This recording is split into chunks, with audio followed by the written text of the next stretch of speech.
further displacement and signal zero tolerance for violence against children, families, and communities. Third, protect children's access to education, healthcare, and other essential services. Children must be able to reach school safely, and children require medical treatment must be able to reach hospitals and health facilities. Lastly, protect humanitarian operations.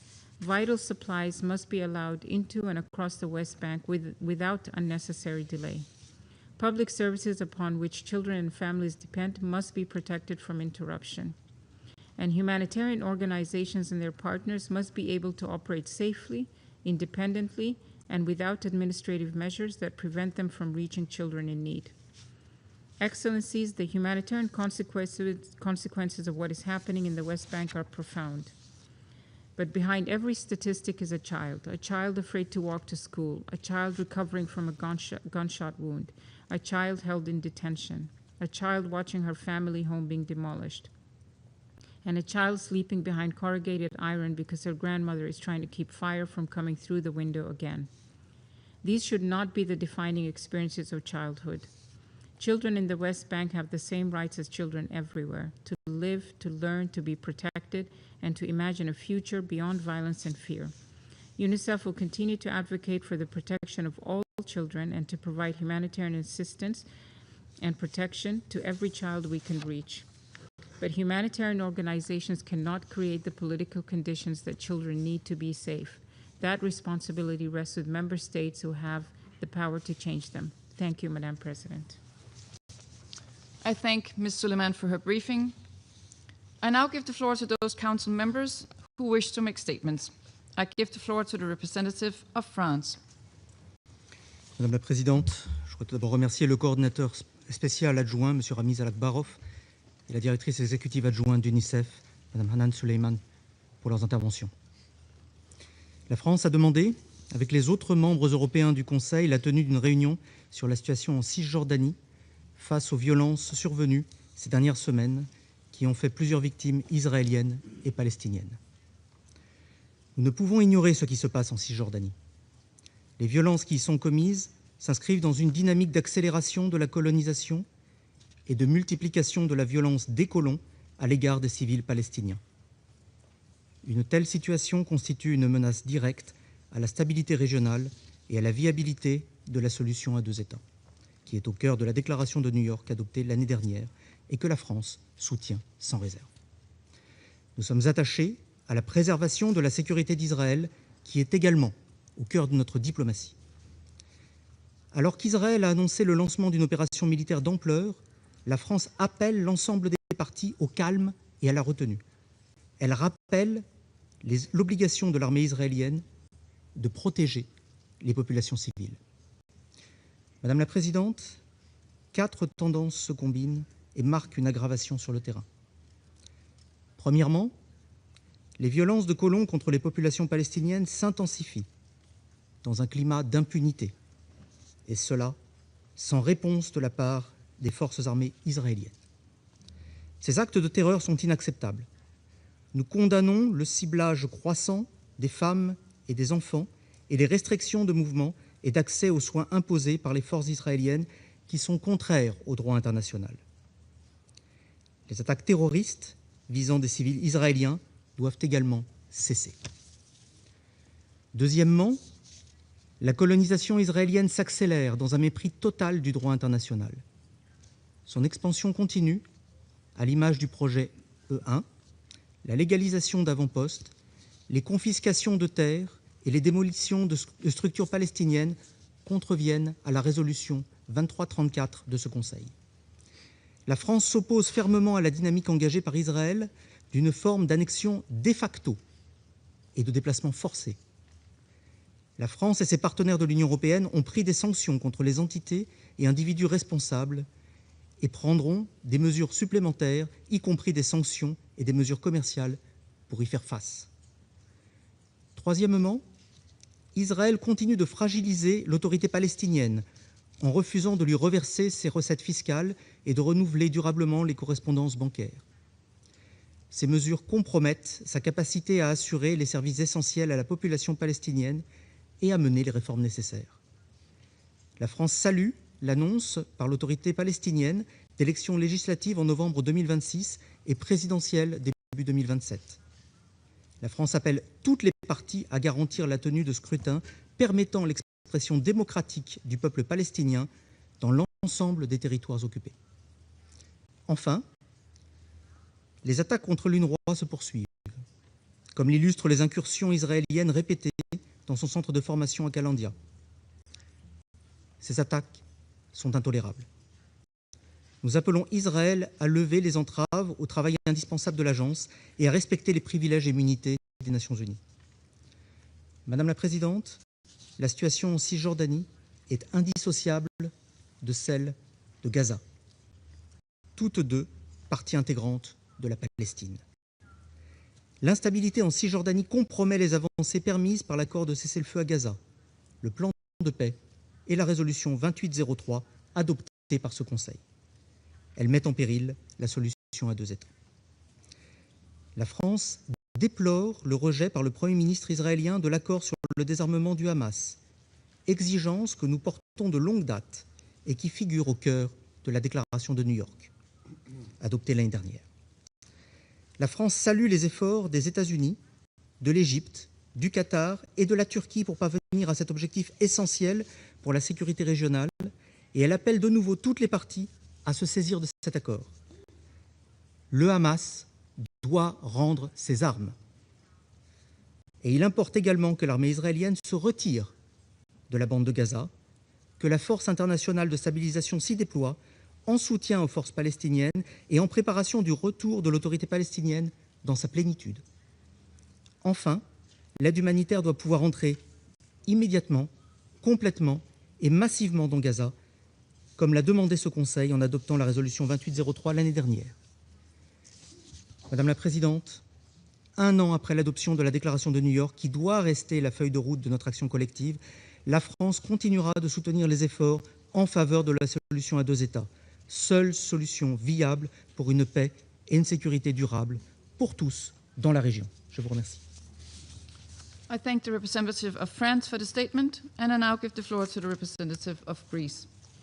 Thank you, Madam President. Allow me to begin by thanking our briefers, Deputy Special Coordinator Mr. Ramiz Alakbarov and UNICEF Deputy Executive Director Ms. Hannah Suleiman for their remarks. Greece, together with its fellow European members of the Security Council, called for today's meeting as we consider it essential for the Council to remain seized of the developments in the West Bank and East Jerusalem. We meet at a critical moment amid ongoing efforts to consolidate the ceasefire in Gaza and advance its next phase.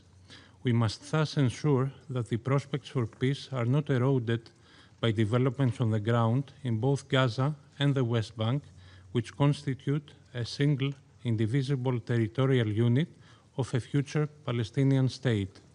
Madam President, the situation in the West Bank and East Jerusalem remains concerning.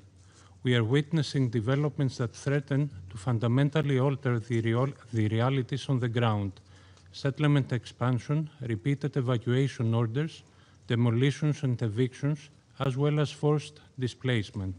Such actions run counter to international law and Security Council Resolution 2334, while continuously eroding the foundations upon which the two-state solution must be built.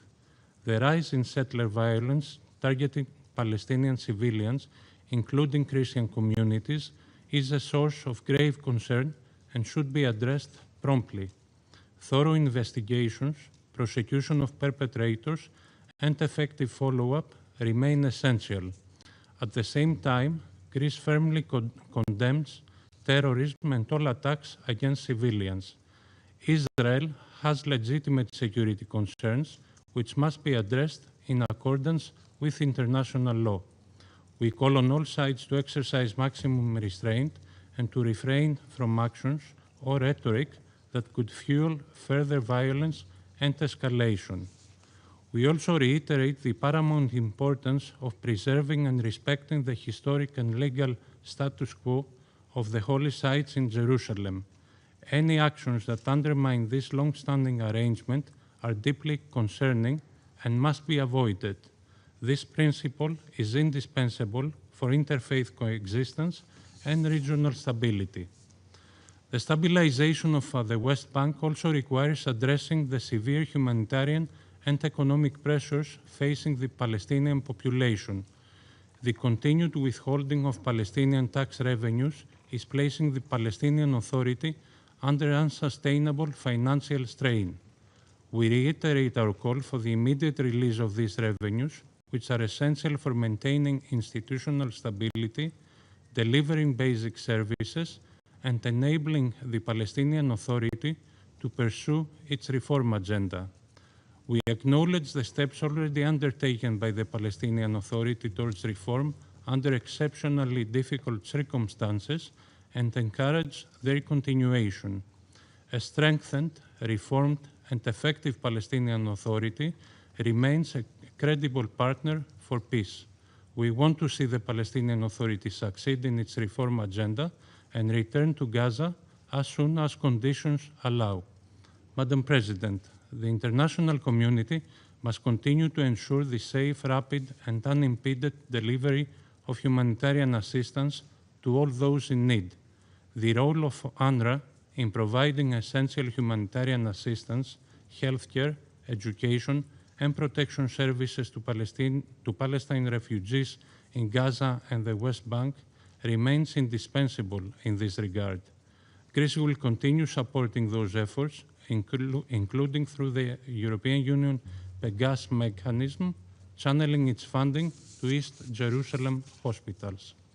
In conclusion, Madam President, the current moment calls for renewed political courage and diplomatic engagement. As reaffirmed by the New York Declaration and the Global Alliance for the Implementation of the Two-State Solution, the international community remains committed to preserving a credible political horizon. For Greece, the path ahead can only be through a meaningful political process leading to a negotiated two-state solution, allowing Palestinians and Israelis to live side by side in peace, security, and dignity. I thank you. I thank the representative of Greece for their statement, and I now give the floor to the representative of Latvia. Thank you, Madam President. I thank Deputy Special Coordinator Ramiz Alakbarov and Deputy Executive Director of UNICEF Hanan Suleiman for their informative briefings. Together with Denmark, France, Greece, and the United Kingdom, Latvia has called for today's meeting to underline that urgent steps are needed to address the deteriorating situation in the West Bank.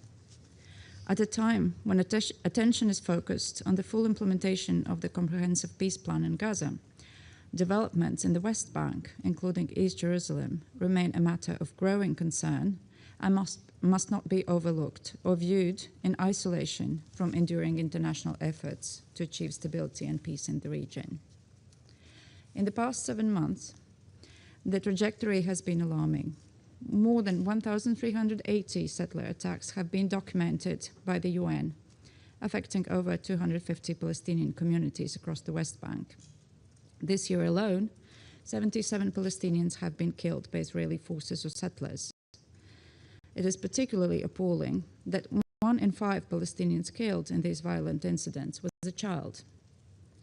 3 Israelis, including 2 members of the Israeli forces, have been killed by Palestinians in the West Bank during the same period. This violent environment fuels mutual hatred and leads to increasing security risks, both for Palestinians and Israelis. The humanitarian situation in the West Bank continues to deteriorate, driven by forcible displacement, settlement expansion, settler violence, and growing access constraints. Displacement has reached unprecedented levels this year, with July recording the highest number of people displaced since April 25. Continued settlement expansion and the annexation of the West Bank, including East Jerusalem, are not acceptable. We once again call on Israel to end its settlement policy and to ensure accountability for the attacks on and killings of civilians. International law and commitments, including Security Council Resolution 2334, as well as previous arrangements to which Israel has pledged itself, must be fully respected. The increasing acts of violence and vandalism by settlers directed against religious sites and places of worship in the West Bank further inflame tensions in already volatile environments. And we call on Israel to abide by the historic status quo arrangements governing the holy sites in Jerusalem and protect and ensure the safety of all religious communities. The extensive grid of checkpoints and roadblocks continue to make it difficult for Palestinians to access their workplaces and basic services, including schools and hospitals. Students have been affected by demolitions, military raids on educational institutions, and detention while traveling to school. The UN Convention on the Rights of the Child, the most widely ratified human rights treaty, stipulates that every child has the right to education.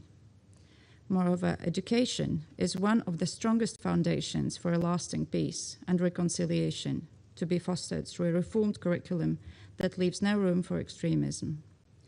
Access to healthcare is similarly affected, with patients, including children, in need of specialized or emergency care, facing delays in reaching medical facilities. Safe and sustained access to education and healthcare, protection of civilians, and facilitation of rapid, safe, and unimpeded access to essential services must be ensured. The measures contributing to the Palestinian Authority's fiscal crisis and undermining the Palestinian economy are deeply concerning. Israel must ensure that the Palestinian banking sector can operate unobstructed and that withheld tax revenues are released, enabling the Palestinian Authority to meet its budgetary obligations and provide essential services. At the same time, the Palestinian Authority must fulfill its commitments to pursue meaningful, comprehensive reforms. This must include strengthening governance and accountability, addressing radicalization, ensuring provisions of basic services, including education, in line with the UNESCO standards, and reforming the payment system for families of prisoners. Concrete steps must also be taken to prevent incitement, discourage violence, and promote peaceful coexistence.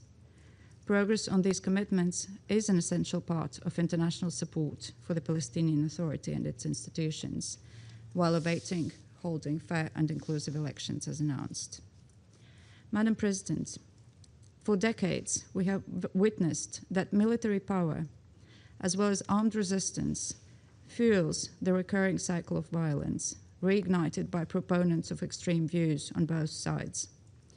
This trajectory does not constitute a path to sustainable peace. Addressing both the security concerns and the legitimate aspirations of Israelis and Palestinians requires renewed momentum. The full implementation of the comprehensive plan, as put forward by President Trump and endorsed by the Security Council in Resolution 2803, requires genuine engagement by all parties. A political perspective encompassing Gaza and the West Bank is the only way to achieve long-term stability. In line with the relevant Security Council resolutions and the New York Declaration, Latvia reaffirms its commitment to the two-state solution and to contributing to the shared objective of peace and stability in the region. I thank you. I thank the representative of Latvia for the statement. And as I give the floor to the next speaker, I would like to warmly welcome to the Security Council Ambassador Sarah McIntosh, the new permanent representative of the United Kingdom to the United Nations. We look forward to closely engaging with you on the Council's work in the days ahead. You have the floor. Thank you, Madam President. It's an honour to be here, and I look forward to working with all colleagues here and across the United Nations family. Thank you for the introduction. Thank you, Deputy Special Coordinator Alak Barov and Deputy Executive Director Suleiman for your briefings. The United Kingdom is clear that the only credible path to lasting peace and security remains a two-state solution, with a safe and secure Israel alongside a sovereign and viable Palestinian state made up of Gaza and the West Bank, including East Jerusalem. 3 priorities to advance progress towards that goal. First, in Gaza. The United Kingdom welcomes the recent focus on implementing Security Council Resolution 2803 and wants to see it implemented in full. That means all parties delivering on their commitments, including respect for the ceasefire, Hamas fulfilling its decommissioning commitments, the phased withdrawal of the Israeli Defense Forces as set out in the 20-point plan and the Roadmap Phase 2, and the transition of governance and security control to the Palestinian Authority. We encourage the Palestinian Authority to continue implementing reforms needed to fulfill that role. We thank the US, Qatar, Turkey and Egypt for their tireless efforts to progress these negotiations. The United Kingdom will continue to work with all our partners to end the conflict in Gaza and the terror threat from Hamas. As Foreign Secretary Ed Miliband has said, conditions for the people of Gaza remain appalling.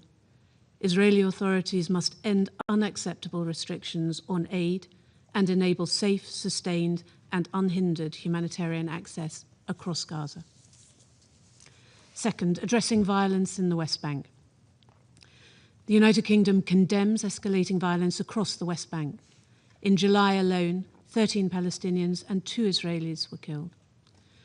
Recent attacks by Israeli settlers on Palestinian villages and communities, in some cases alongside Israeli Defense Force personnel, are appalling. These are not isolated incidents.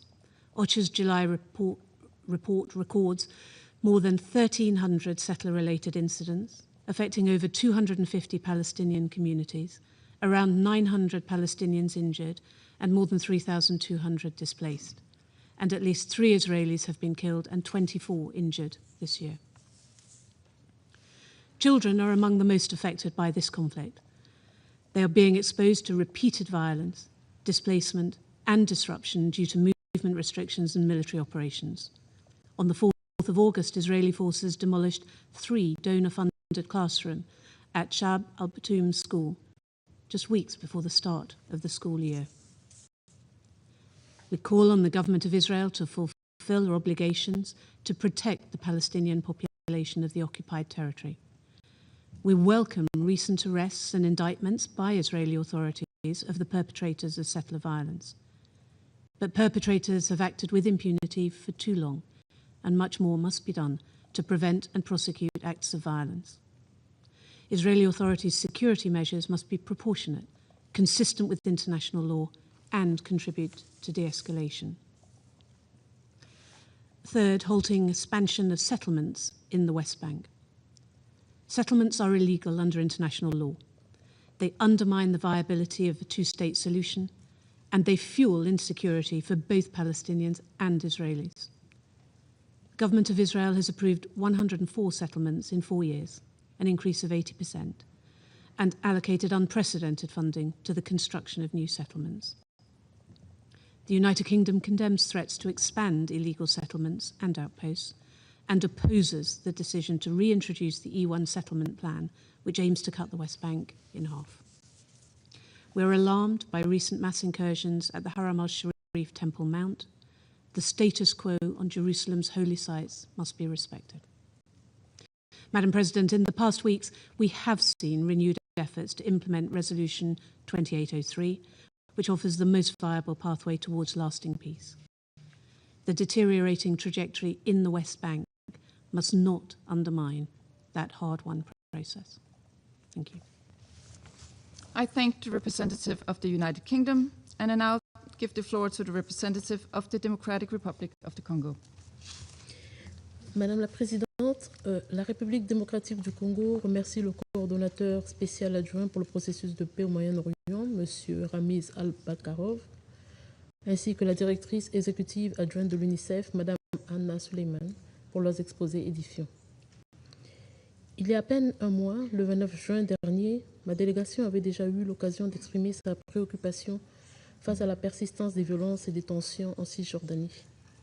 Les événements survenus depuis lors ne font malheureusement qu'accentuer cette inquiétude et mettent en évidence l'urgence de maintenir les conditions propices à l'établissement d'une paix durable. La République démocratique du Congo considère que la désescalade et la prévention de nouvelles tensions doivent rester une priorité absolue, dans l'intérêt de toutes les populations concernées et de la stabilité régionale. La République démocratique du Congo condamne toute violence contre les populations civiles palestiniennes comme israéliennes, ainsi que tout acte de terrorisme, et appelle toutes les parties à faire preuve de la plus grande retenue. Mon pays suit avec une attention soutenu l'évolution de la situation et les difficultés croissantes auxquelles sont confrontées les populations civiles, notamment en Cisjordanie, y compris à Jérusalem-Est. Les déplacements, les entraves à l'accès et les perturbations des services essentiels continuent d'affecter les communautés les plus vulnérables. Ma délégation est particulièrement attentive à la situation des enfants, qui sont les premières victimes des conséquences de cette instabilité. En Cisjordanie, les perturbations de l'accès à l'éducation, aux soins de santé et aux services essentiels fragilisent davantage les enfants et les familles les plus vulnérables. La République démocratique du Congo souligne l'importance de préserver autant que possible la continuité de ces services et de garantir à chaque enfant la possibilité de grandir, d'apprendre et de se développer dans des conditions dignes et favorables à son avenir. C'est ici le lieu pour la République démocratique du Congo de réaffirmer l'importance de la pleine mise en œuvre de la résolution 2334 de 2016 du Conseil de sécurité, ainsi que du respect des obligations découlant du droit international. Nous encourageons toutes les parties concernées à éviter les mesures et actions susceptibles d'alimenter davantage les tensions, de compromettre la stabilité sur le terrain ou de réduire les perspectives d'une solution négociée et durable. Préoccupée par la situation humanitaire, la République démocratique du Congo appelle à la poursuite des efforts visant à garantir un accès humanitaire sûr, rapide, prévisible et coordonné aux populations dans le besoin. Elle salue à cet égard les efforts déployés par les agences des Nations Unies et les organisations humanitaires qui poursuivent leur mission dans des circonstances difficiles. La République démocratique du Congo encourage également le renforcement de la coordination entre les acteurs concernés afin de faciliter l'acheminement de l'assistance dans le respect des impératifs légitimes de sécurité, de la protection des civils et du droit international. Une attention particulière doit être accordée à la protection du personnel humanitaire ainsi qu'à la continuité des services essentiels, notamment dans les domaines de la santé, de l'éducation, de l'eau et de l'assainissement. Madame la Présidente, le gouvernement de mon pays est convaincu que la réponse aux défis actuels doit s'inscrire dans une perspective politique plus large. La communauté internationale doit continuer à soutenir les efforts visant à créer les conditions d'une paix durable, fondée sur le dialogue, le respect du droit international et la prise en compte des préoccupations légitimes de sécurité de toutes les parties. La République démocratique du Congo reconnaît également les préoccupations légitimes de sécurité d'Israël et souligne que celles-ci, comme la protection des populations civiles, doivent être prises en compte dans le plein respect du droit international. Elle encourage ainsi toutes les parties à privilégier la retenue, à poursuivre le dialogue et à s'abstenir de toute action susceptible d'aggraver davantage la situation sur le terrain. Seul un processus politique crédible, négocié et fondé sur les résolutions pertinentes des Nations Unies permettra de parvenir à une paix juste, globale et durable, offrant aux populations la sécurité, la dignité et la stabilité auxquelles elles aspirent légitimement. Madame la Présidente, en guise de conclusion, la République démocratique du Congo réaffirme son attachement au respect du droit international, à la protection des populations civiles et à la recherche d'une solution politique durable. Elle demeure convaincue que la voie du dialogue, de la retenue, de la coopération doit prévaloir sur celle de la confrontation afin de préserver les perspectives de paix et de stabilité dans la région.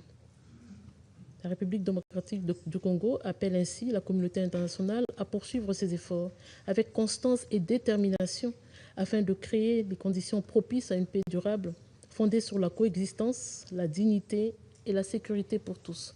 Je vous remercie. I thank the representative of the Democratic Republic of the Congo, and I give the floor to the representative of Liberia. Thank you. Thank you, Madam President.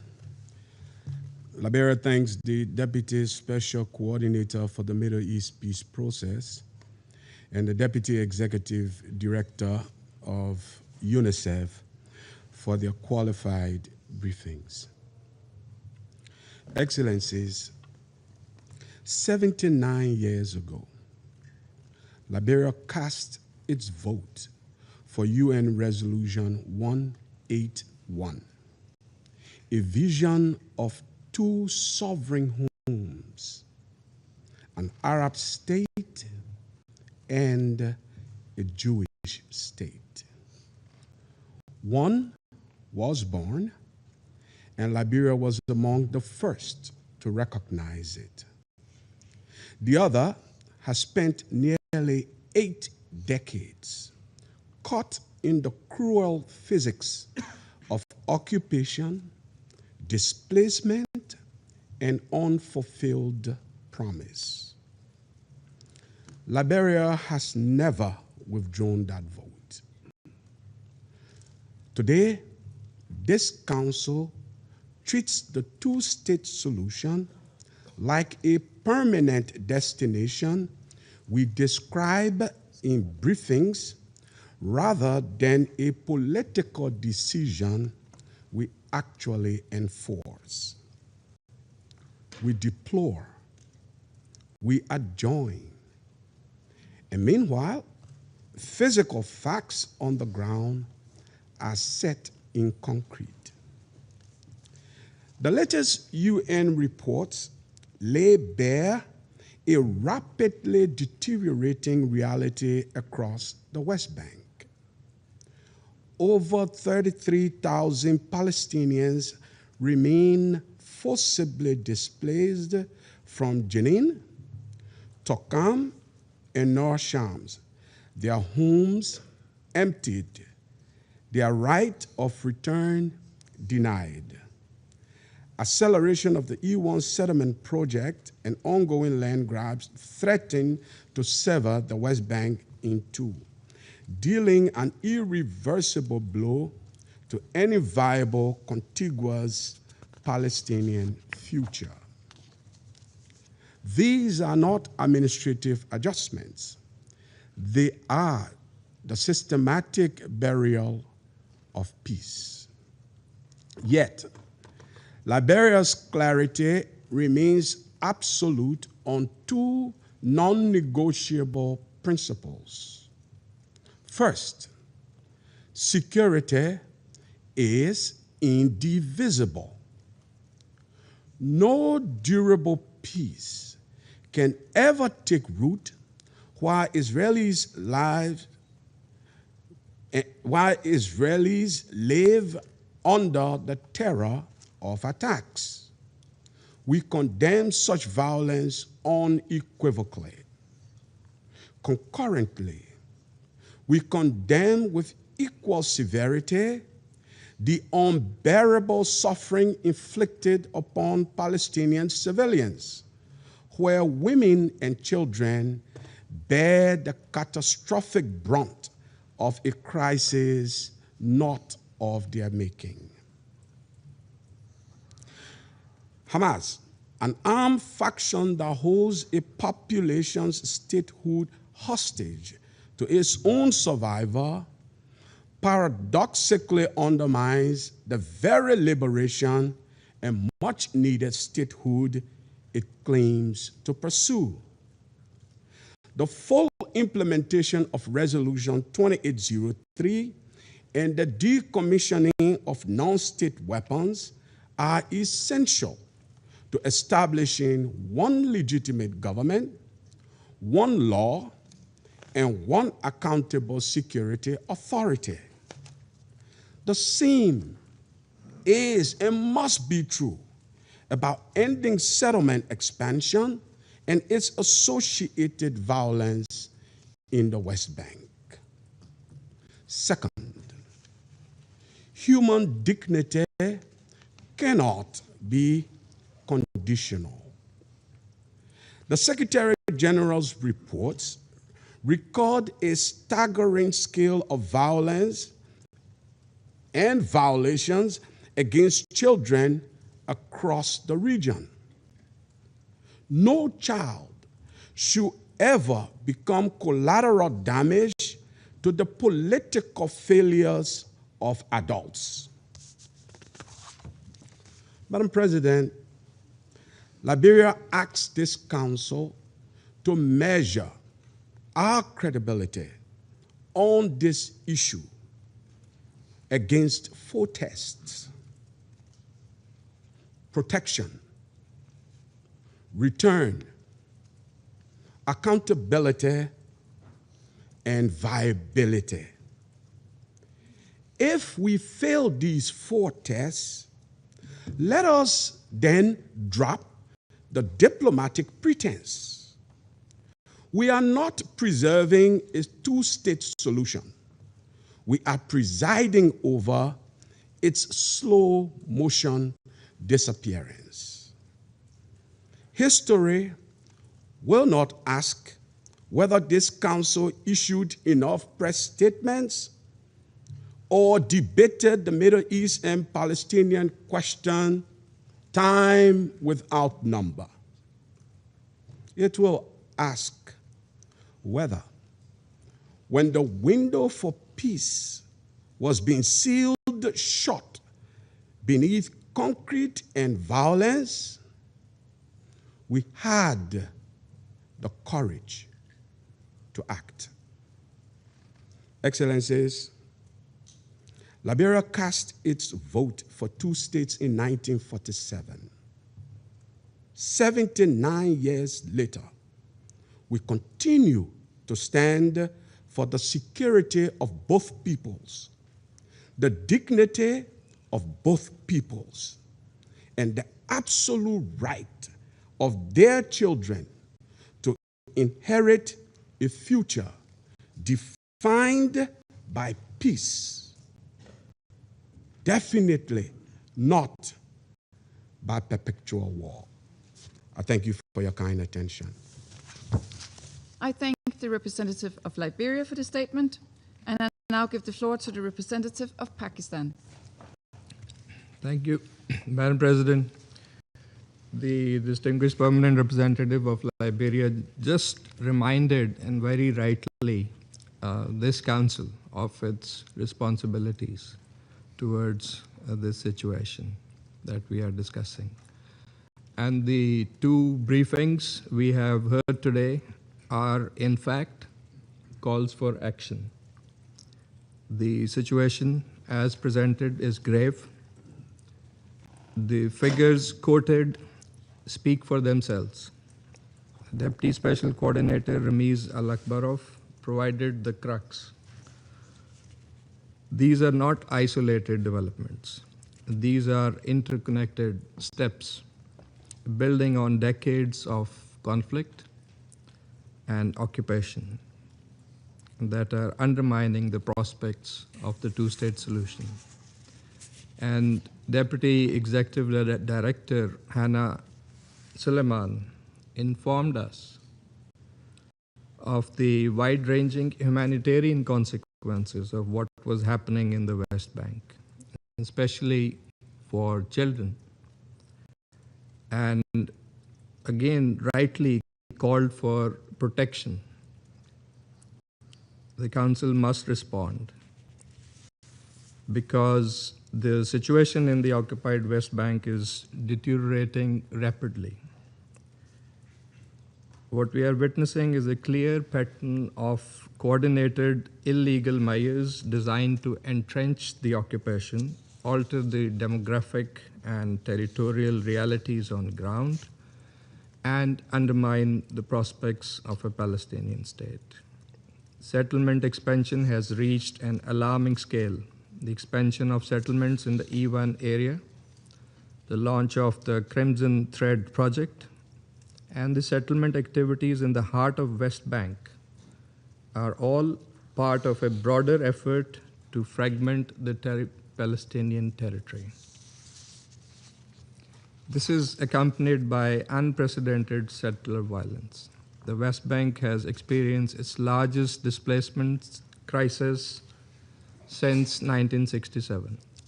Furthermore, expanded unlawful Israeli authority over land registration, administration, and enforcement is compounding de facto annexation in violation of UN Security Council resolutions and the ICJ advisory opinions. Alongside these measures, the continued withholding of Palestinian revenues is severely undermining Palestinian institutions. These revenues belong to the Palestinian people and must be released immediately and in full.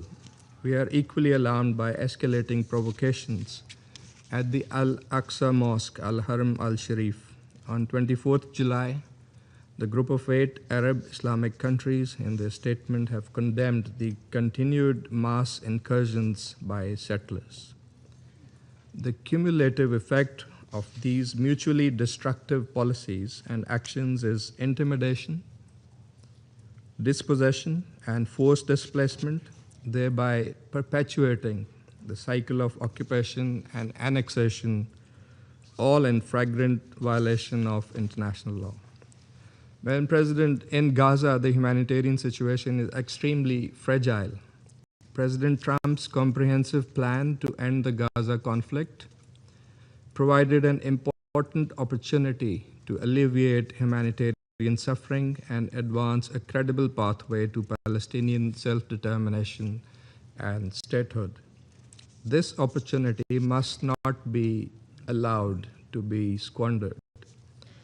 Pakistan has welcomed the positive developments under the Board of Peace towards the implementation of the Gaza Peace Plan and Resolution 2803. We appreciate the mediators, including the US, Egypt, Qatar, and Turkey, for their sustained efforts.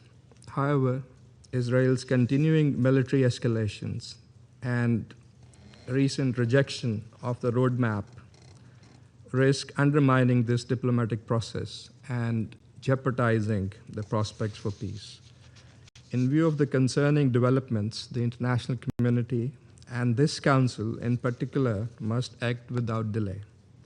First, the Council must ensure that Israel, the occupying power, immediately halt all settlement activity and reverse all unlawful measures aimed at altering the status, character, and demographic composition of the occupied Palestinian territory in line with relevant Security Council resolutions, including 2334. Second, settler violence needs to end immediately, and those responsible must be held accountable. Third, the Palestinian people must be provided international protection, as also requested by the Palestinian president in his letter to the Council. And the Council must respond to the 4 recommendations concerning protection that were made by the UNICEF representative today. Fourth, Israel must respect the historical and legal status quo at the holy sites, including Al-Aqsa Mosque, Al-Haram al-Sharif, and halt all provocative actions. Fifth, the Security Council Resolution 2803 and the Comprehensive Peace Plan must be implemented fully and in good faith. The Council must have a serious discussion how to tackle the obstacles and violations. Madam President, as the foreign ministers of the group of 8 Arab and Islamic countries, including Pakistan, affirmed on 6th August in their statement, the ongoing Israeli violations in the Gaza Strip cannot be viewed in isolation from the attacks carried out by settlers in the occupied West Bank, the unlawful expansion of settlements, and the unilateral measures aimed at altering the status quo in occupied Jerusalem. Taken together, these practices constitute a systematic policy aimed at imposing a fait accompli by force, undermining the foundations of the two-state solution. Madam President, the situation is approaching a dangerous tipping point. Unless this trajectory is reversed, the consequences for the two-state solution and for peace and stability across the region could be catastrophic.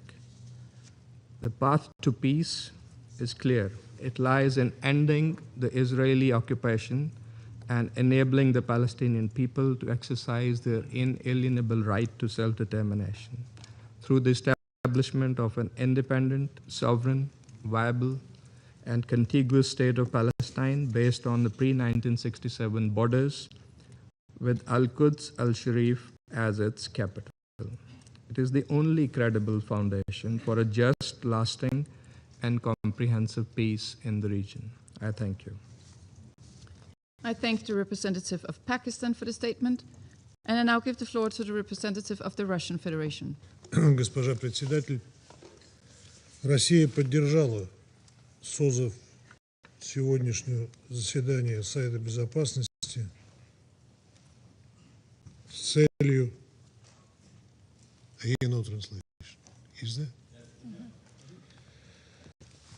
с акцентом на положение дел на западном берегу реки Иордан.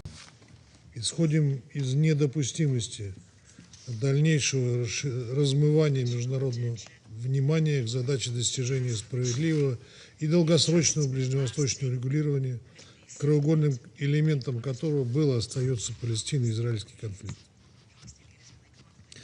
Противостояние, которое спустя десятилетия является ключевым раздражителем в регионе, поддерживая его общее кризисное состояние и провоцируя появление новых очагов напряженности на обширном пространстве всего Ближнего Востока. Благодарим заместителя спецкоординатора ООН по ближневосточному мирному процессу Рамиза Алакбарова и заместителя исполнительного директора ЮНИСЕФ Ханну Сулейман за обстоятельные доклады по ситуации на СБРИ. Разделяем тревожные оценки представителей ООН. По сути, западный берег подходит к точке невозврата с рисками глубокой дестабилизации военно-политической обстановки во всем регионе. Причины такой опасной тенденции общеизвестные, кроются в ползучей экспансии Израиля на ОПТ, эскалации поселенческого насилия и беспрецедентном ужесточении израильских ограничений на передвижение палестинских жителей. Вопреки позиции большинства международного сообщества, Западный Иерусалим продолжает незаконную линию на строительство новых поселений. На днях власти разместили очередной тендер на возведение свыше 600 единиц жилья в провинции Рамалла, Эльбира. Чрезвычайного уровня достигло насилие поселенцев, совершаемое не только безнаказанно, но иной раз при попустительстве израильских военных. В конце июля, начале августа по ряду городов прокатилась волна нападений, в ходе которой радикалы поджигали мечети, громили дома и автотранспорт, десятки людей получили ранения. Судя по открытым источникам, насилие поселенцев бьет новые антирекорды. С начала текущего года совершено более 11 тысяч атак, от рук израильских гражданских лиц погибло свыше 20 мирных жителей Западного берега.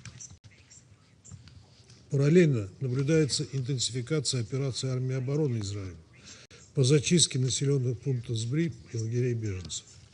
Силовые рейды сопровождаются произвольными арестами палестинцев и масштабными ограничениями на перемещение. Особая обеспокоенность вызывает и то, что в результате подобных мер крупнейшие палестинские города оказываются заблокированными, перестают функционировать даже службы экстренной медицинской помощи. Призываем Израиль отказаться от любых произвольных шагов, включая поселенческую активность, подрывающих перспективы двугосударственного решения, принять эффективные меры по обузданию насилия поселенцев и незамедлительно вернуться к выполнению положений профильных резолюций Совета Безопасности и Генеральной Ассамблеи ООН. Госпожа председатель, не меньшую тревогу вызывает и взрывоопасная ситуация в другой части ОПТ, в секторе Газа. Практическая реализация мирного плана Соединенных Штатов по Газе фактически стоит на месте. Безусловно, важно, что благодаря усилиям посредников удалось остановить масштабное кровопролитие в анклаве. Однако режим прекращения огня продолжает методично нарушаться, прежде всего израильской стороной. Об этом наглядно свидетельствует статистика жертв. Менее чем за год с момента формального вступления в силу РПБД израильтяне убили почти 1300 палестинцев. Среди них, как следует из сводок ЮНИСЕФ, почти 300 детей. То есть в течение последних 300 дней в Газе ежедневно от рук израильских военных погибал один ребенок. Несмотря на эту трагическую реальность, здесь, в стенах Совета Безопасности, ряд западных делегаций на протяжении последних месяцев возлагал всю полноту ответственности за пробуксовку мирного плана по Газе исключительно на Хамас.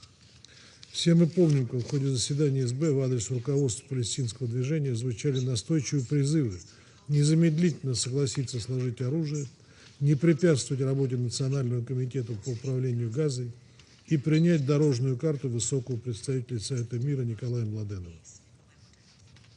Хотелось бы надеяться, что такое же единство и решительность наши западные коллеги проявят и в отношении другой стороны конфликта с учетом публичного отказа Западного Иерусалима от дорожной карты и согласия Хамас на сделку.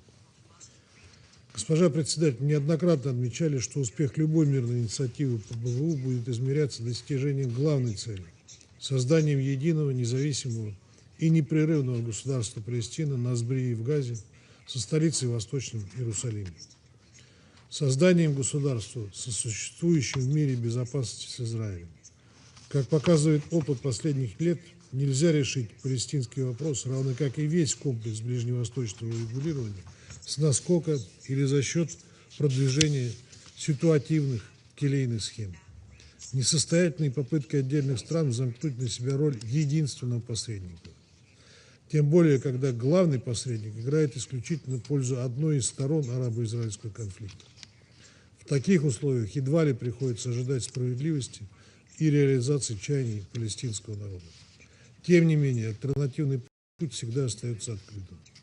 Добиться устойчивой стабилизации и оздоровления ситуации на Ближнем Востоке можно и нужно за счет налаживания скоординированных международных и региональных усилий с опорой на обширную международно-правовую базу регулирования и ее ключевой элемент в виде формулы двух государств для двух народов. Благодарю вас. I thank the representative of the Russian Federation for the statement, and I now give the floor to the representative of Panama. Gracias, señora Presidente. Panamá agradece la convocatoria de esta reunión y expresa su reconocimiento al señor Ramiz Al-Akbarov, subcoordinador especial para el proceso de paz en el Oriente Medio, y a la señora Hanan Suleiman, directora ejecutiva adjunta de UNICEF, por sus valiosas y conmovedoras exposiciones. Asimismo, reconocemos a los representantes del Estado de Israel y del Estado Observador de Palestina que nos acompañan en esta reunión. Observamos con profunda preocupación el creciente deterioro de la situación en Cisjordania, que han descrito con cifras los expositores, donde la reciente escalada de violencia e intimidación sigue cobrando vidas, provocando el desplazamiento de comunidades y agravando la situación humanitaria. A ello se suman las restricciones de movimiento que siguen limitando el acceso de la población civil a servicios esenciales, incluida la atención médica de emergencia, así como a sus medios de vida, agravando las condiciones que enfrentan las comunidades más vulnerables. Tal como lo ha explicado con dramática claridad la señora Suleiman en su exposición, entre quienes sufren de manera más aguda las consecuencias de esta situación se encuentran los niños. La persistencia de la violencia, el incremento de los ataques y los desplazamientos forzados no solo afectan a Cisjordania, objeto de esta sesión, sino que también comprometen el bienestar, el desarrollo y el acceso de miles de niños a una educación segura y continua. Por ello, reiteramos la importancia de garantizar un acceso seguro, continuo, sin temores ni intimidación y sin interrupciones a la educación. La protección de la niñez y el acceso a la educación, así como la disponibilidad de atención médica adecuada, son elementos esenciales para preservar la resiliencia de las comunidades y sentar las bases de una paz duradera. Las escuelas deben permanecer como espacios seguros de aprendizaje y protección, libres de temor, de intimidación y de los efectos del conflicto. Toda afectación a la infraestructura educativa o interrupción del acceso a la educación compromete las perspectivas de futuro de los niños. Señora Presidente, la violencia no solo cobra vidas y destruye medios de subsistencia. También genera un clima de temor permanente que limita la libertad de movimiento, expone a las personas víctimas de los ataques al riesgo de desplazamiento y deteriora su salud física y mental al convertir actividades cotidianas como salir de casa en una fuente constante de inseguridad. Por ello, protección de la población civil debe seguir siendo una propiedad inmediata, en pleno respeto del derecho internacional, incluido el derecho internacional humanitario, así como de las resoluciones pertinentes de este Consejo. En este contexto, Panamá reitera su respaldo a la labor que continúan desempeñando las Naciones Unidas y sus agencias, y en particular la loable gestión de UNICEF, junto con las organizaciones humanitarias internacionales y locales en la asistencia a la población civil, en la protección de los niños y en el acompañamiento de los esfuerzos dirigidos a preservar la estabilidad. Esa labor debe poder desarrollarse con seguridad, independencia e imparcialidad, en pleno respeto del derecho internacional, incluido el derecho internacional humanitario. Reiteramos por ello el llamado a garantizar la protección del personal humanitario y a facilitar un acceso humanitario pleno, seguro, rápido y sin trabas para quienes lo necesitan. La persistencia de la violencia, la falta de avances políticos, los ataques continuos y las medidas que incrementan las tensiones continúan debilitando las condiciones necesarias para preservar un horizonte de paz creíble. Reiteramos que cualquier acción unilateral que altere la realidad sobre el terreno es incompatible con el espíritu y los objetivos de las resoluciones pertinentes de este Consejo, incluida la resolución 2334 de 2016, cuya implementación sigue siendo esencial para preservar las bases de una paz justa, duradera y mutuamente aceptable.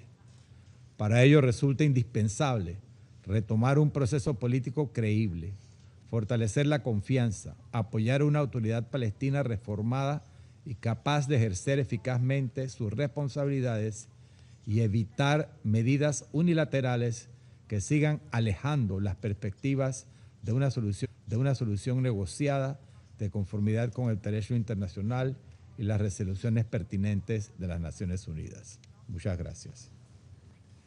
I thank the representative of Panama for the statement, and I now give the floor to the representative of China. 谢谢主席。首先，中方对哥伦比亚强烈地震遇难者表示深切的哀悼，向遇难者家属和伤者表示诚挚的慰问。相信在哥伦比亚政府带领下，哥伦比亚人民一定会齐心协力，早日战胜灾害，重建家园。中方支持安理会举行本次紧急会议，这非常及时必要。我感谢阿拉克巴罗夫副特别协调员和苏莱曼副执行主任的通报。中方对近期巴勒斯坦被占领土局势升级深感担忧，对持续暴力造成越来越多的平民伤亡深感痛心。在当前地区局势加剧动荡的背景下，巴勒斯坦问题不能被忽视和边缘化。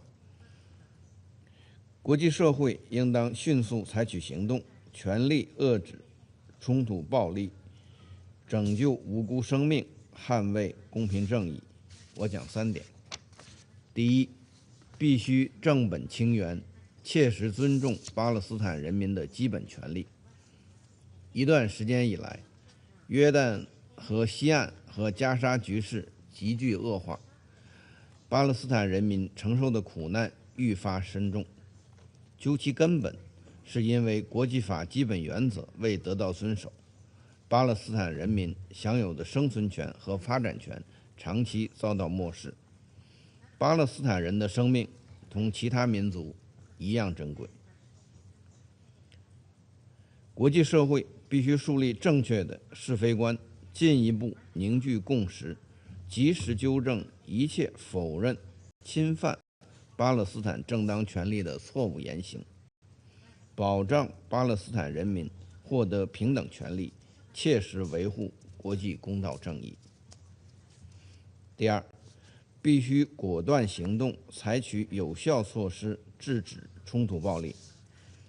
约旦河西岸形势危险升级，占领方推进定居点扩张计划，侵犯和破坏宗教场所，封锁难民营，并实施大规模逮捕，定居者暴力愈演愈烈。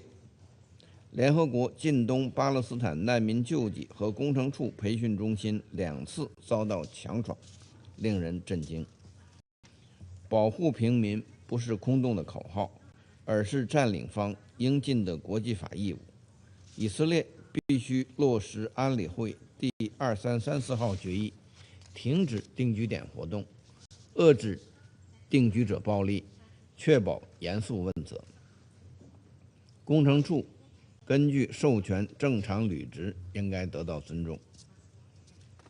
加沙的形势同样令人担忧。和平委员会宣布停火协议第2阶段安排取得进展后，以色列仍拒绝停止在加沙的军事行动。停火协议达成已满300天，但持久停火气未实现。根本症结不是缺少停火方案，而是缺少停火的政治意愿。中方呼吁以色列和有关各方真诚全面履行加沙停火协议，呼吁以色列遵守国际人道法，解除人道物资准入限制，对当事方有重要影响的国家应为缓和局势采取切实行动。第三，必须锚定方向，全力重振2国方案的政治前景。2国方案是国际社会公认的解决巴勒斯坦问题的唯一可行路径，任何犹豫、质疑、动摇都不可接受。加沙和西岸都是巴勒斯坦国不可分割的组成部分，以色列应尽快结束对巴勒斯坦领土的非法占领，停止破坏巴勒斯坦民族权力机构的治理基础。国际社会应当充分尊重巴勒斯坦人民的意愿，秉持8人制8的原则，推进加沙战后重建，回归2国方案的正确轨道，早日实现巴勒斯坦独立建国。唯有如此，才能实现巴勒斯坦和以色列的和平共处，实现中东地区的长治久安。主席女士，中方在巴勒斯坦问题上始终站在和平一边，站在公道一边，站在良知一边。中方将一如既往地支持巴勒斯坦争取民族合法权利的正义事业，推动早日结束巴勒斯坦人民的苦难，为地区重回稳定、人民重获安宁做出不懈的努力。谢谢主席。I thank the representative of China for the statement, and I now give the floor to the representative of Bahrain. سيدة الرئيسة، نثمن عقد هذا الاجتماع الذي ينعقد في توقيت بالغ الحساسية، ونشكر مقدمي الإحاطات نائب المنسق الخاص رامز الأكبروف ونائبة المديرة التنفيذية لليونيسف حنان سليمان على إحاطتيهما الشاملتين. ونود التطرق إلى النقاط التالية. أولاً، انطلاقاً من دعم مملكة البحرين للجهود الدولية والإقليمية الرامية إلى إنهاء الصراع في قطاع غزة، بما في ذلك الخطة الشاملة لإنهاء الحرب في القطاع، والدور المنتظر لمجلس السلام في دعم ترتيبات عملية تسهم في الاستقرار وإعادة العمار وتحسين الأوضاع المعيشية والدفع نحو مسار سياسي جاد وموثوق، تؤكد المملكة أن نجاح أي مسار للسلام يتطلب كذلك معالجة التصعيد المقلق في الضفة الغربية، باعتباره عاملاً من شأنه تقويض الثقة وإضعاف فرص حل الدولتين. وتتمثل أبرز مظاهر هذا التصعيد في التوسع الاستيطاني ومصادرة الأراضي وهدم المنازل والمدارس والقيود المفروضة على المدن والمخيمات وتصاعد عنف المستوطنين ومحاولات فرض واقع أحادي الجانب، بما يزيد من معاناة المدنيين ولا سيما الأطفال، ويهدد فرص التهدئة والسلام.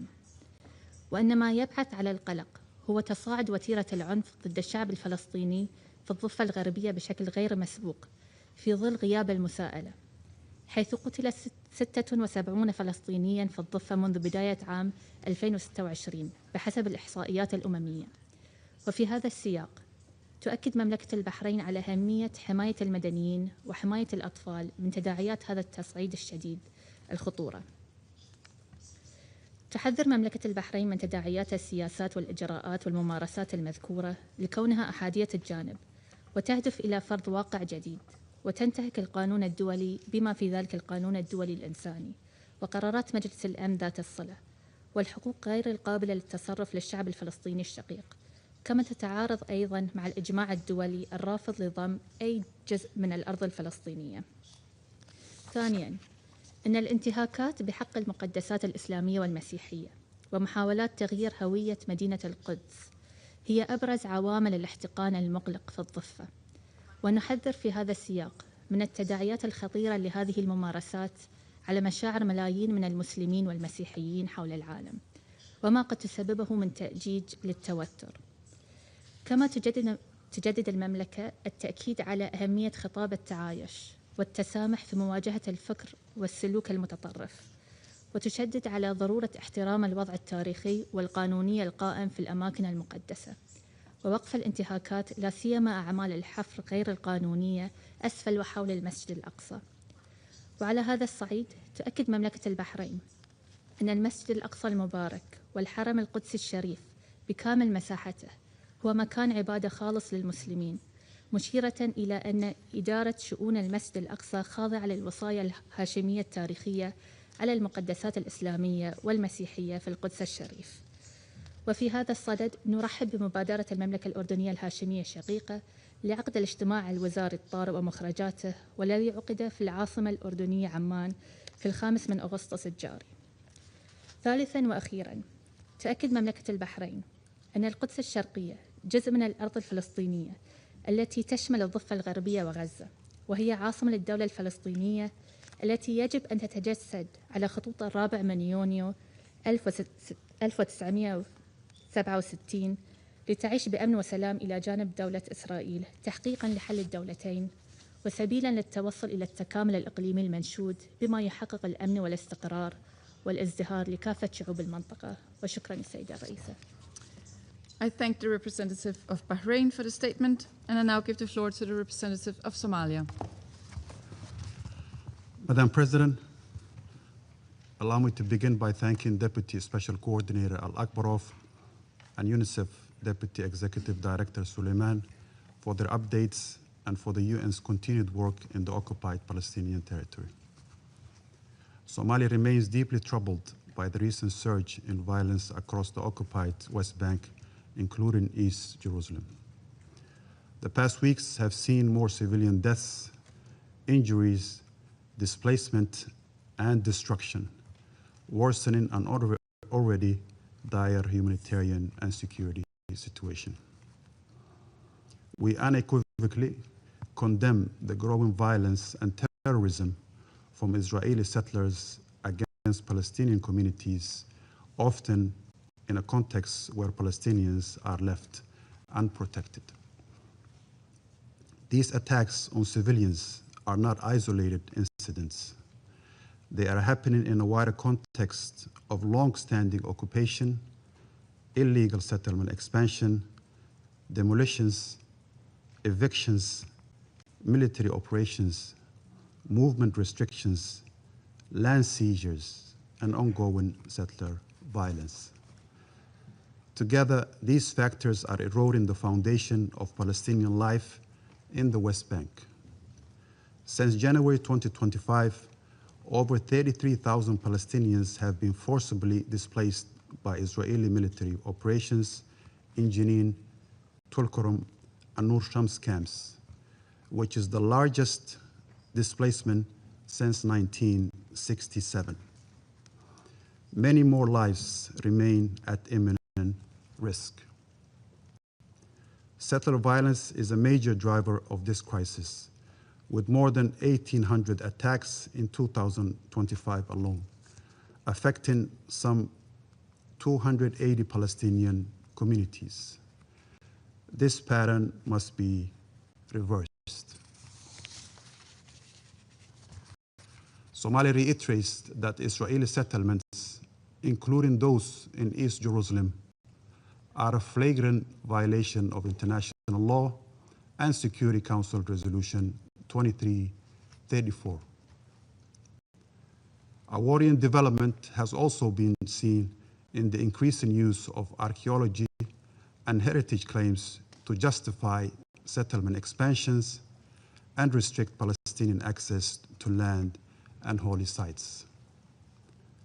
All actions that alter the status or demographics of the occupied Palestinian territory must stop and reversed immediately. We are particularly alarmed by measures that fragment the Palestinian territory, threatening its viability as a contiguous sovereign state. Continued settlement expansion undermines not just future negotiations, but the very basis of the two-state solution. Madam President, as we have heard, the situation for children demands urgent attention. Palestinian children are facing violence, displacement, detention, abuse, and disruption of their education. Prolonged insecurity is inflicting severe psychological distress. School closures, movement restrictions, and attacks on education have become alarmingly common. The ongoing financial crisis and the disruptions to UNRWA schools make matters worse. Children must not grow up seeing violence, occupation, and displacement as a normal daily occurrence. Their protection and that of schools, hospitals, and civilian infrastructure must be guaranteed under international law. The impact, dear colleagues, goes beyond children. Restriction on movement and access are affecting healthcare, livelihoods, water, and sanitation, and are making it harder for humanitarian organizations to provide assistance. Humanitarian workers themselves face growing danger and obstacles. We are especially concerned by the recent incursions into UNRWA premises in East Jerusalem, including repeated unauthorized entries by Israeli security forces. Such incidents cannot be normalized. UN premises must be respected and protected, and UNRWA's vital work must not be jeopardized.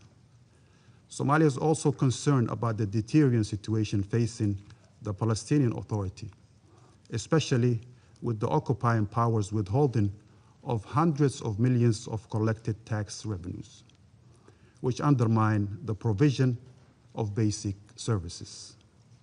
Weakening Palestinian institutions while settlement expansion accelerates moves us further from peace. Accountability is essential. Violence by settlers must not go unpunished. Restraint and de-escalation must be prioritized. Yet restraint alone will not solve the root causes, which are entrenched in occupation, settlement expansion, and the lack of credible political horizon. The West Bank and Gaza are one territory and must be governed by a single legitimate Palestinian Authority. A political process that ignores this will not bring lasting peace. Somalia stands firmly for the inalienable right of the Palestinian people to self-determination and to an independent and sovereign state of Palestine based on the 1967 borders with Al-Quds al-Sharif as its capital. The Council must ensure that just and lasting solution remains achievable We call on Israel as the occupying power for an immediate end to settlement activity and violence, full respect for international law, unhindered humanitarian access, protection of civilians, especially children, and real accountability for violations, including ethnic cleansing and crimes against humanity. Madam President, above all, unless the international community and this Council turns commitment to this two-state solution into meaningful action, we are maintaining the status quo of Israeli occupation, perpetual violence and suffering for the Palestinians, including children and the people of the region. I thank you.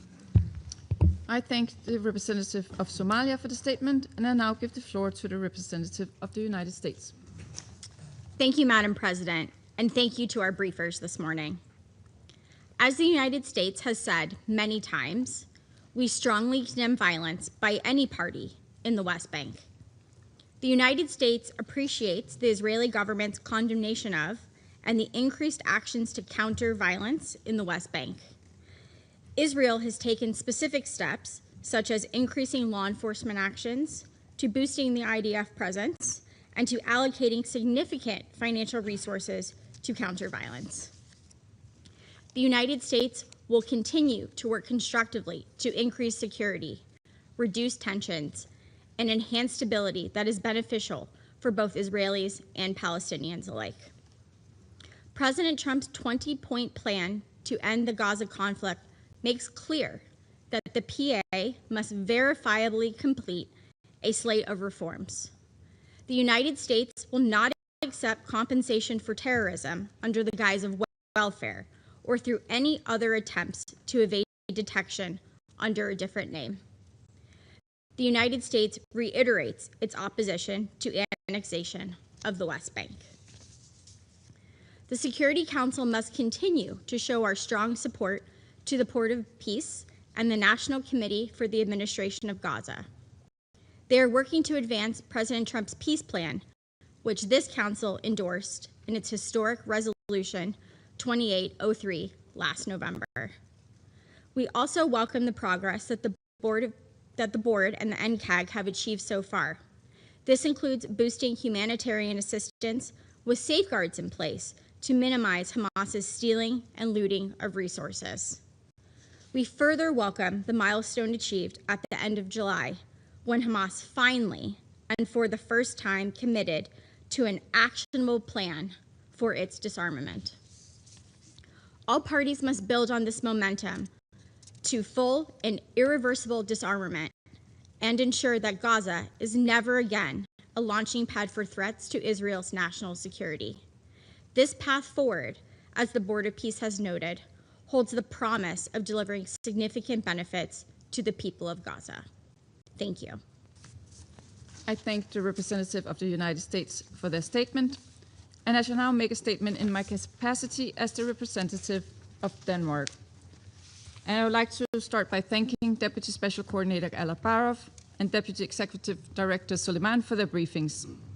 What we've heard today is not just statistics, as DED Suleiman stressed this morning. It is the daily reality of Palestinian children living under the threat of settler violence, loss of livelihood, demolition, and displacement. These realities were also reiterated in the Independent International Commission of Inquiry's report examining violations and crimes against Palestinian children that was published in June. At the same time, we hear that July was an exceptionally deadly month in the context of settler-related violence. This is why Denmark, together with France, Greece, Latvia, and the UK, supported by other council members, called for this urgent meeting. Colleagues, the two-state solution, as chartered in the resolutions of this council, remains the only viable path to resolving the Israeli-Palestinian conflict. Last September, 142 states reaffirmed their support for this vision in the New York Declaration. But for this vision to materialize, the current trajectory in the West Bank must urgently be reversed. We would like to emphasize 4 urgent matters. First, settler violence must stop, and those responsible must be held accountable. No Palestinian child should witness homes set ablaze, access to schools hampered, destroyed livelihoods, or blocked water sources. We urge the Israeli authorities to take immediate measures to prevent violence, protect civilians, and ensure accountability. The European Union has recently put more extremist Israeli settlers and organizations responsible for serious and systematic human rights abuses against Palestinians under sanctions. Second, the expansion of illegal settlements must end immediately. We remain deeply concerned by the potential issuing of tenders for the E1 settlement, which threatens to separate East Jerusalem from the rest of the West Bank and divide the West Bank in two. We urge businesses to be aware of the potential legal, financial, and reputational risks associated with bidding for these contracts. We once again stress that Security Council Resolution 2334 must be fully implemented. Third, Palestinian children deserve to grow up under a functioning, effective, and reformed Palestinian Authority able to pay salaries and provide essential services. We therefore reiterate our call for Israel to release withheld tax revenues and for the PA to continue its important work on necessary reforms, including on democracy and good governance. Finally, the developments in the West Bank cannot be separated from what happens in Gaza. The stability of both Gaza and the West Bank is critical to any lasting peace, including to Israel's long-term security. It is in the interest for both Palestinians and Israelis to transition Gaza from war to peace. We took note of the recent news of progress towards an agreement on the disarmament of Hamas and urge all parties to reach a full agreement on this decisive issue. And we continue to call on all parties to fully respect the ceasefire, on Hamas to disarm, and on Israel to ensure the phased withdrawal of the IDF in line with Resolution 2803, as well as to ensure unhindered humanitarian aid. A lasting ceasefire will lay the groundwork for early recovery and reconstruction. In this regard, we welcome that the EU has launched the Team Gaza initiative, which Denmark is a part of. This initiative will contribute to the much-needed early recovery efforts in Gaza, including crucial areas of water infrastructure, removal of rubble, and waste. Colleagues, developments in the West Bank threaten the vision of a two-state solution that we, as international community, have elaborated in so many resolutions and declarations over the past decades. The longer we wait, the less realistic that vision becomes. This Council must stay loyal to its decisions and ensure the implementation of a two-state solution, reuniting Gaza and the West Bank, including East Jerusalem, under a reformed Palestinian leadership along the 1967 borders, two states where Israelis and Palestinians can live side by side in peace and security. And I now resume my function as President of the Council. I now give the floor to the Permanent Observer of the Observer State of Palestine. Madam President, allow me at the outset to express our appreciation to you for convening this urgent briefing upon the request of Denmark, Greece, France, Latvia, United Kingdom, supported by Bahrain, China, Russia, and Pakistan, to address the critical situation and ongoing escalation by Israeli occupation forces and settlers in the West Bank. Allow me also to thank the two briefers, Deputy Special Coordinator for the Middle East Peace Process, Ramiz Al-Akbarov, and Deputy Executive Director of UNICEF, Ms. Hanan Suleiman, for their comprehensive reports. And let me also add, I listened very closely to the very clear, principled, powerful statements from all of you with regard to the violations committed by the Israeli occupying forces and the settlers against the Palestinian people especially children, and we appreciate this very strong sentiment. And as many of you have indicated, what is needed is action. You are the Security Council. You have responsibilities to act and to enforce international law, and your will and resolutions, and not a single party to continue disrespecting all of us, not listening to any one of us, to be held accountable and to be brought to the position that the Charter of the United Nations expect as an obligation from each member of this esteemed organization, the United Nations. We cannot continue to meet, to condemn, to explain, to give details, and yet business as usual. Somebody takes note, ignores all of us, does not respect its obligation as a member of this organization, and we do not act. We can act, we should act. We are formed as a Security Council to make sure that the international peace and security of the world is maintained, and if any one party, a state, does not meet its obligation in this regard, to be held accountable, and you have tools available to you to act. Madam President, Israel's objective remains the same: seizing maximum Palestinian land with minimum Palestinians. All its policies can be traced back to this singular objective pursued through military assault, settlers' violence, home demolitions, discriminatory laws, and annexation measures.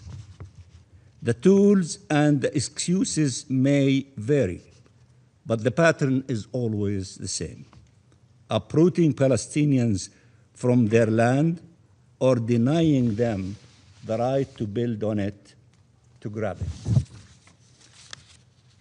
To the Palestinian state recognized by nearly 160 states. We exist as a state. Look, I sit behind the plaque that says State of Palestine. We have 160 countries that recognize the State of Palestine, including the great majority of the members of this Security Council. The reality is that one state is illegally occupying the land of the other state. So therefore, we need the international community, the Security Council, to help the State of Palestine that lives under ruthless occupation, illegal occupation, using the words of the International Court of Justice, to help us to end this illegal occupation, as the International Court of Justice said, as rapidly as possible.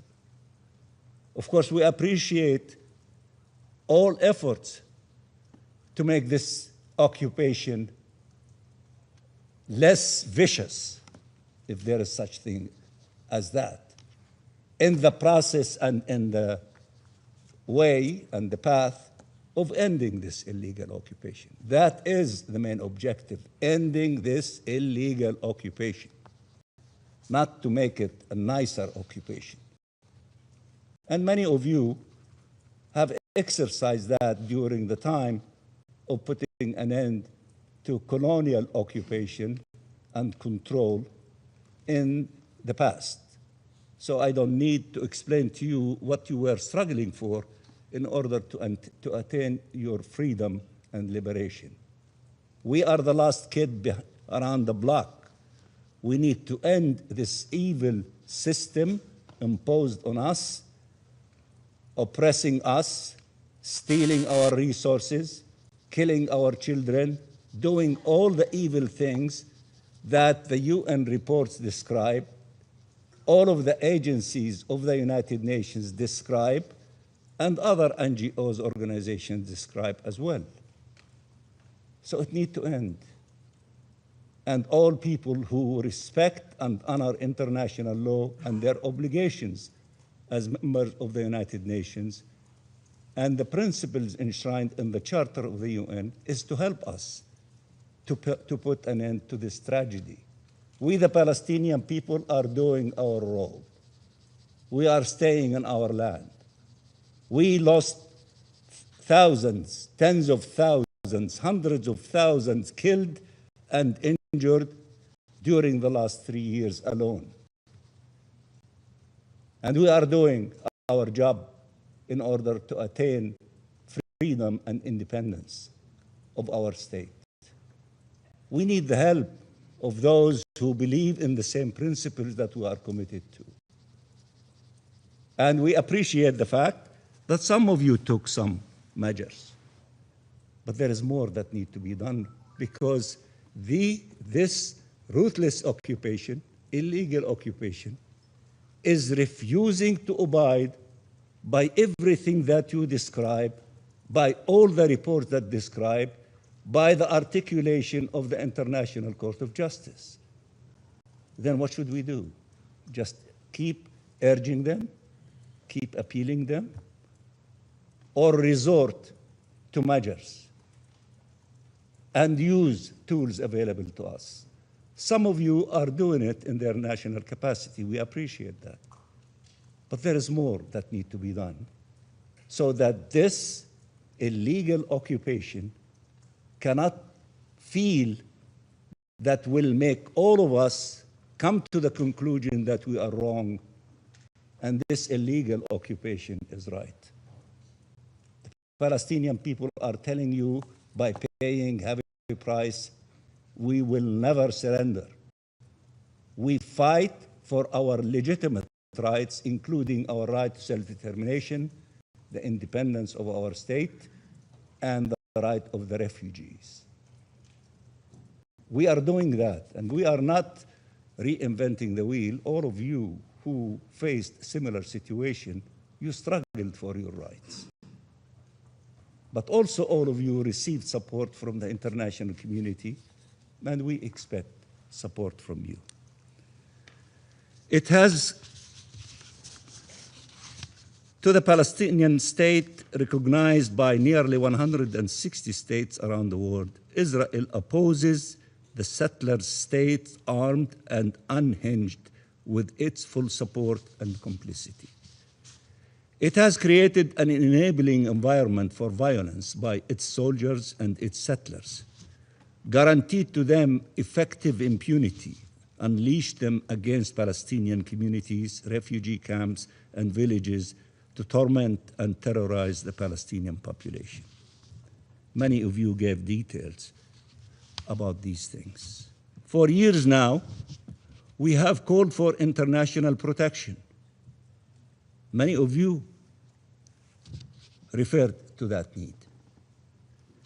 International protection in accordance with the resolutions of this very council, for deterrence, for real accountability, for practical measures to counter these policies on the ground, not only condemn them in international fora.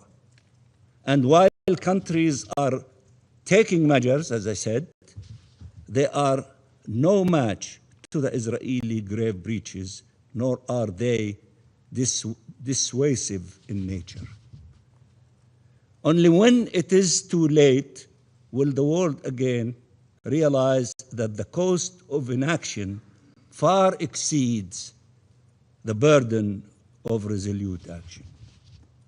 In the West Bank, this attack against the Palestinian people includes an attack against the Palestinian Authority, whose role is essential in preserving Palestinian presence in the land.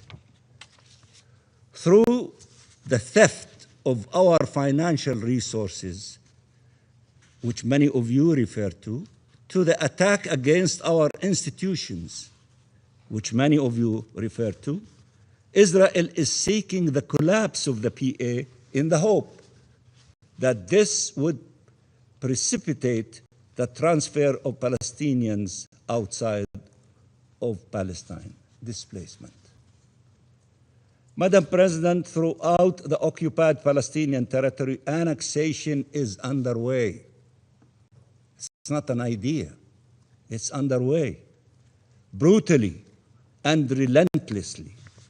Palestinians have now been confined to 30% of the Gaza Strip, 40% of the West Bank, and 13% of East Jerusalem.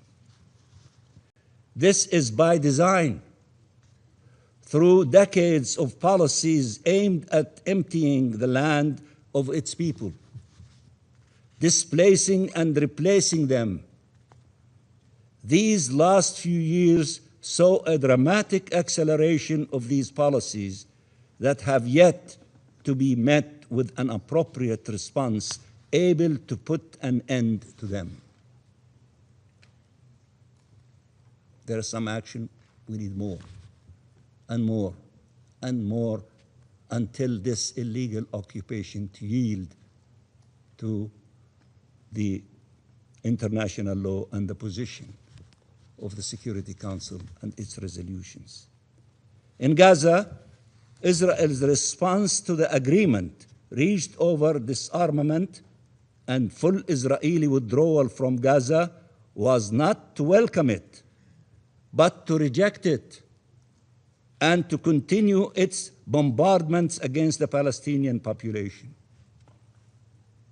The Comprehensive Peace Plan and the New York Declaration rely on key principles: no occupation, no annexation, and no displacement. This is what the two plans have in common.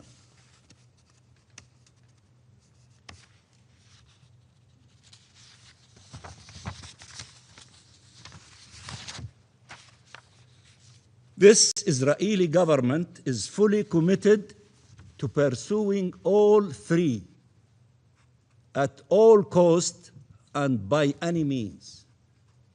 We all say no annexation, no occupation, no displacement. They are not only saying, they're working day and night by all means, yes to annexation, yes to occupation, and yes to displacement. The plan builds towards reunification of the West Bank and the Gaza Strip, as many of you have indicated, under the Palestinian Authority, Palestinian self-determination, and independent statehood. The Israeli government is fully committed at preventing them at all costs and by any means, and they don't hide it. They announce it every day. While Palestine and the Arab and Muslim countries are doing their utmost, and a number of these examples and statements that were released recently were referred to, are doing their utmost to ensure the implementation of the plan, Israel keeps undermining it, whether for electoral purposes or territorial objectives. This constant undermining of international efforts has to stop. Lives are at stake, and they cannot be subject to electoral calculations or radical ideologies. The future of the region is at stake, and it cannot be left to be decided by colonial appetite or hegemonic aspirations. We have a common vision and a common plan, and cannot allow any spoiler to derail them. They must be implemented. All of us are saying we want to implement the 20-point plan of President Trump, reflected in resolution of the Security Council 2803 and the New York Declaration. all of it, the plan, the 20 points, not a la carte menu. You select from it what you like and you discard the rest. No, from point 1 to point 20 and the New York Declaration. The international will cannot bow before the colonial whims of the Israeli government. Madam President, elections are to take place in Israel and Palestine in the coming weeks. The world should send an unequivocal signal that it has charted a path for Palestinian freedom, self-determination, and independent statehood that leads to two states, Palestine and Israel, living side by side in peace and security, and to a region of sovereign states that together can foster a future of shared peace, security, and prosperity. The other path leads to a very different outcome. One this region has visited time and time again. One of occupation, wars, loss, and bloodshed. How much more bloodshed from our children and our women and the vulnerable and all the Palestinians we need to put at the altar for this illegal, vicious occupation to leave us alone and to allow the international community to prevail and succeed in supporting the Palestinian people in their quest for freedom, dignity, and independence. Show our people that there is a peaceful path that leads to freedom, dignity, and security. I appeal to you, the Security Council, show our people that there is a peaceful path that leads to freedom, dignity, and security. And demonstrate to the Israeli people that this path of colonizing Palestinian land and controlling and destroying Palestinian lives is not the path that leads to security, peace, and acceptance. It is time for our region to unleash its true potential. One that can only be achieved through a free Palestine, respect for the rights and safety of all peoples, and the sovereignty of all states. Thank you very much, Madam President. I thank the permanent observer of the Observer State of Palestine for the statement, and I now give the floor to the representative of Israel. Thank you, Madam President. First, I would like to convey our thoughts and prayers to the people of Colombia following the devastating earthquake. Madam President, as we gather to discuss the escalation in Judea and Samaria, let me set the record straight. Israel condemns all violence against Israelis and Palestinians. Israel does not tolerate extremism. We confront it, but we do not ignore the reality on the ground. While Israeli extremist attacks are declining, Palestinian terrorist attacks are rising, making up the majority of attacks in Judea and Samaria. This May, there were 348 Palestinian terrorist attacks only in Judea and Samaria, 8 pipe bomb attacks, 282 stone-throwing incidents, 32 firebomb attacks, 24 arson incidents, and 2 serious car ramming attacks. That is up from 325 attacks in the month of April. According to the Israeli security forces, another 408 terrorist attacks were stopped before they could happen. How many of you have condemned these terrorist attacks against the Jews? None of these attacks were mentioned by the briefers, and none of these attacks were mentioned by many of you. This is the bias we are confronting today. This council is focusing on one side of the violence while ignoring the other. Madam President, Israel is combating extremist violence in all its forms. When it comes to Israeli extremism, we are expanding our presence on the ground in Judea and Samaria. Israel's comprehensive framework has led to increased enforcement against Jewish extremism. Those efforts have been successful. Through the first quarter of 2026, we opened 354 investigations, filed 20 indictments, and arrested 35 extremists. This has led to a decrease in extremist violence. There were 116 total incidents of Israeli extremist violence in June, down from 165 in March. Enforcement is ongoing. Last week, an Israeli was indicted for alleged killing of a Palestinian near Hebron. He will face the Israeli justice system. We condemn this violence. We prosecute these crimes. We hold perpetrators accountable. Our Prime Minister, Defense Minister, military leaders have all made clear addressing extremist violence is a priority for our government. At the same time, Israel is intensifying its efforts to prevent Palestinian terrorism. Our security forces are working every day to dismantle terror networks and prevent attacks before they reach Israeli civilians. We are finding a growing threat. Iranian weapons, funding, and training are flowing into Judea and Samaria, alongside efforts by Hamas to establish new terrorist infrastructure. Madam President, the Palestinian Authority is supposed to help us to mitigate this problem, to fight terrorism, but instead they continue to fall short of that responsibility.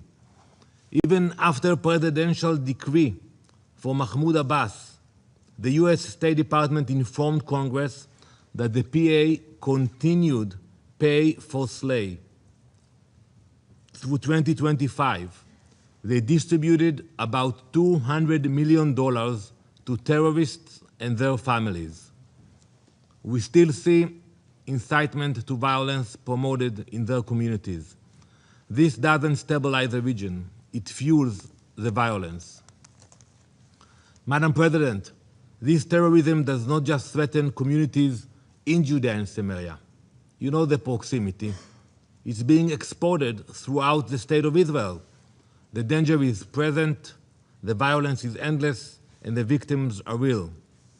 A few months ago, a Palestinian terrorist infiltrated Israel from the village of Kabatia. It's a village near Jenin in the northern Samaria. He drove from Kabatia to Bet Sha'an, an Israeli city 25 miles away. He rammed his car into Shimshon Mordechai, who was killed standing on the side of the road. Then he hit and injured a 16-year-old boy in a nearby town.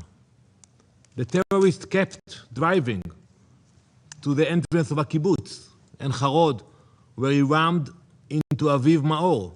She was waiting for her parents to pick her up from the bus stop. After he rammed into her, he stabbed her until she died. Aviv was only 18. She loved nature and animals. She was passionate about horseback riding and photography. That was not it. He continued driving. He kept going. He found one more victim at the entrance to the city of Afula. When the terrorist couldn't run the man down in his car, he smashed his head with a rock. A 50-minute rampage of terror until he was neutralized. Let me ask this council, why wasn't there a special session after that incident? What about the shootings at bus stops in Jerusalem and other events? Madam President, this reality reflects a double standard that we must address today. When speaker after speaker refers to settler violence, it is an insult to thousands of years of continuous Jewish history in the land of Israel. Jews have never been and will never be settlers in Judea and Samaria. The vast majority of residents in Judea and Samaria are law-abiding citizens. Those committing violence are a tiny fraction of the people living there. They do not represent the broader community. That is why when you actually use the term settler violence, it's a provocation. Why? Because first, it denies our connection to the land of Israel. It distracts from constant terrorist attacks against Israelis, and it collectively labels entire innocent communities for the crimes of the marginal extremist minority. When Israelis are involved, some of you uses a collective label. You call it settler violence. See how many times you used it today. But when Palestinian radicals carry out attacks, you refer only to the ones responsible. And that is the standard for all extremist violence around the world. You know, look at your countries. Take a look at the UK. A few months ago, a radical Islamist stabbed 2 Jews in Golders Green, the Jewish neighborhood in the heart of London. Did you use the attack to label nearly 4 million British Muslims as a threat? Did you describe it as evidence of Muslim violence throughout Britain? Of course not, because you understand the difference between extremist and an entire population. That is not justice, that is prejudice. Yet, that is exactly the standard being applied to the Jewish communities in Judea and Samaria today. 500,000 Jews. So when you say settler violence, what do you mean? That 500,000 Jews are terrorists? Support terrorism? Madam President, while Palestinian terrorists seek to drive Israelis from their homes, some voices in this council speak as though Jews have no right to live in Judea and Samaria. That is not true. We are not occupier, we are not settler. Our right to live in our land is based on our historical connection to it. It is described in the Torah, the Old Testament, and even the Quran mentioned the connection of Jews to the land. This past week, Jews around the world read this verse from the Torah. I will read it first in Hebrew. כי אתם עוברים את הירדן לבוא לרשת את הארץ אשר אדוני אלוהיכם נותן לכם וירשתם אותה וישבתם בה. And in English, you are crossing the Jordan River to inherit the land which God is giving you. You will inherit it and dwell in it. Judea and Samaria is where our story in the land of Israel began. It is where it will continue. There has been a continuous Jewish presence in this land for thousands of years. The name Jerusalem, Hebron, Bethel, they are not names invented by modern leaders or modern politicians. They are part of the DNA of the Jewish people. And this history was recognized by the international community. The League of Nations mandate for Palestine affirmed the historical connection of the Jewish people to the land of Israel. It called for the founding of a Jewish national home there. The international legal framework established after World War I confirmed that historical connection. That framework included Judea and Samaria. Our history is not a political slogan. It is part of our historical and international record. Madam President, I could lecture for hours about our biblical rights, our historical rights, our legal rights to Judea and Samaria. But if we want to be practical today, and if this council is serious about bringing security and stability to the region, it must understand a simple truth. we are not going anywhere. Jewish communities will stay in Judea and Samaria, just like the Palestinian communities. Over 500,000 Jews live in 4 large cities and over 200 communities in Judea and Samaria, alongside over 2 million Palestinians. The Jewish communities are not temporary outposts. They are not obstacles to peace. They are permanent neighborhoods, cities, home, families. Today, this council has a choice. It can either repeat rhetoric that fuels the conflict, or it can support real efforts to find a way to live in peace, in stability, and security. Thank you, Madam President. I thank the representative of Israel for the statement. There are no more names inscribed on the list of speakers. The meeting is adjourned.